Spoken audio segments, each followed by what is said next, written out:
For me, through my career, many times customers, rarely customers, actually it's not true, vendors, employees, a lot of people have mistakenly taken my kind interactions for weakness. The way they've been recalibrated is by action. You know, if you think I'm weak and you're gonna steal from me, when I fire you and put you in jail, you realize I'm not weak. If you're a vendor who thinks I'm weak in negotiating and I, at the last minute, buy all the product from someone else instead of you, you very quickly realized you were mistaken. I think, now that doesn't mean, in those two examples, I talked about extreme things. What's really amazing about the world is most people don't listen to the barking, they listen to the biting. And so, you know, I'm more fascinated not by your question, which is very easy to answer. People will realize that, whether this is for you or for someone else, they will realize that through action, who you are. I'm more fascinated by the person that thinks invoking fear into people or barking or seemingly not being kind is a good strategy when they're incapable to execute with action on the back end. Then you just become a barking dog that everybody realizes will never bite, and then you become a doormat and people walk all over you, and you've lost twice.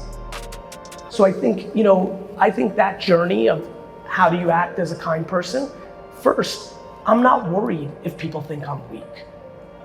First, it might be a journey for yourself to think about your own insecurity. Once you don't value people's opinions as your own validation versus whether pro or con, it gets very easy to navigate what I'm talking about. There are unlimited people who think I'm full of shit, who think I'm weak, who think I have no depth, and I'm empathetic to that. They watch one little clip of a stitch or duet on TikTok and they take what I said out of context and they've decided to make their judgment on me. That doesn't mean that's who I am. It means it's someone's perception.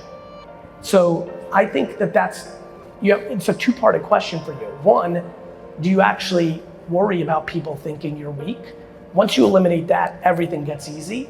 And then two, if you're actually talking about the substance, that's never gonna be done by words, it's gonna be done by action.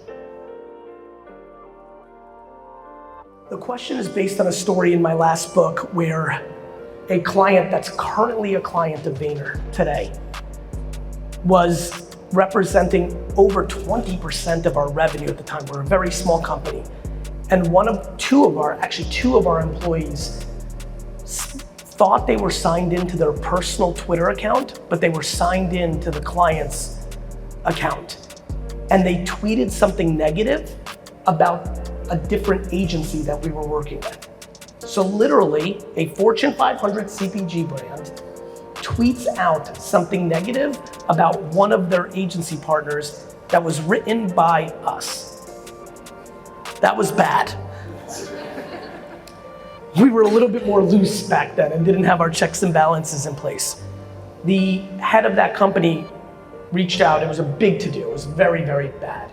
And called me into a Midtown New York City hotel bar to have a meeting. I come to the meeting and it was a 5-minute meeting. She sat me down and said, unless you fire the 2 employees that did this, we will fire you. So in my brain, I'm like, if this client fires us, we are actually underwater. Our expenses will outweigh our actual intake of dollars. And it took me all of 100th of a second to say to her, I understand, I really do. It makes sense, I understand the request. But unfortunately, you can decide to work with us, but you can't tell me who I fire and hire. This was a mistake. You also have the context of what pushed these employees to even do that in the first place, and I can't do that. She's like, okay, we'll speak tomorrow. Luckily for us, they didn't fire us.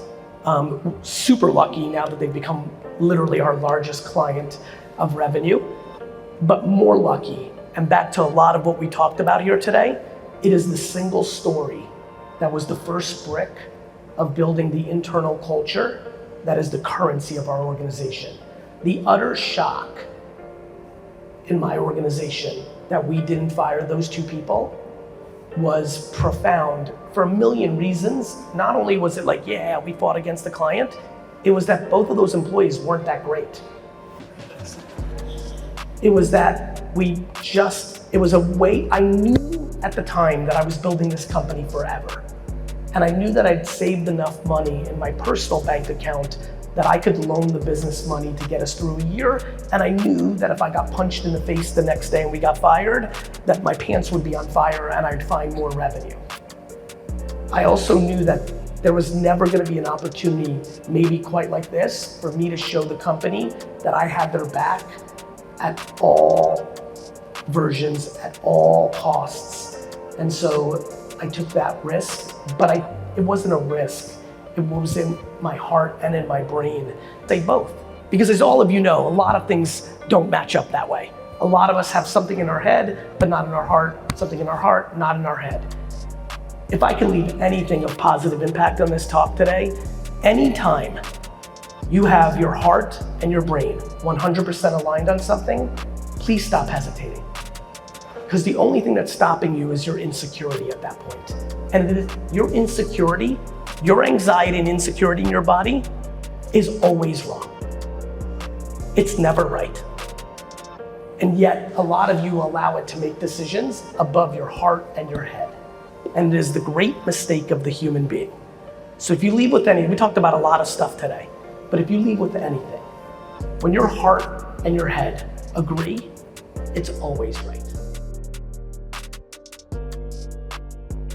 My question is, have you ever had to make a business decision that might mess up a friendship, or Yep. you were partners with someone Yep.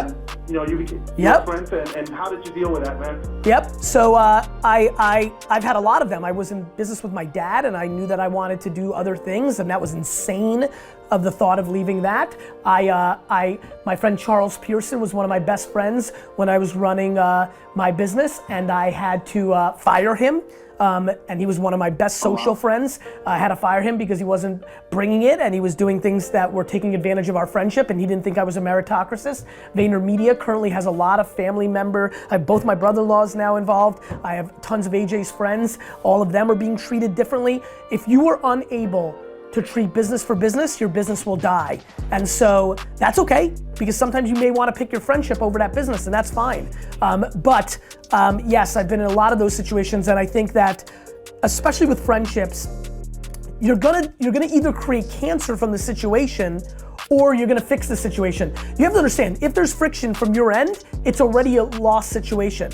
Either you're gonna fire and you're gonna have to deal with that person, or break up, or whatever you're talking about, and that person's affected by it, or you're gonna eat shit and it's gonna turn into a cancer cell internally in the business and yourself, and eventually it's gonna reap its head and you're gonna have an issue. Got it? So you've already lost. You might as well get the bad part over with quickly so that the business can survive that loss.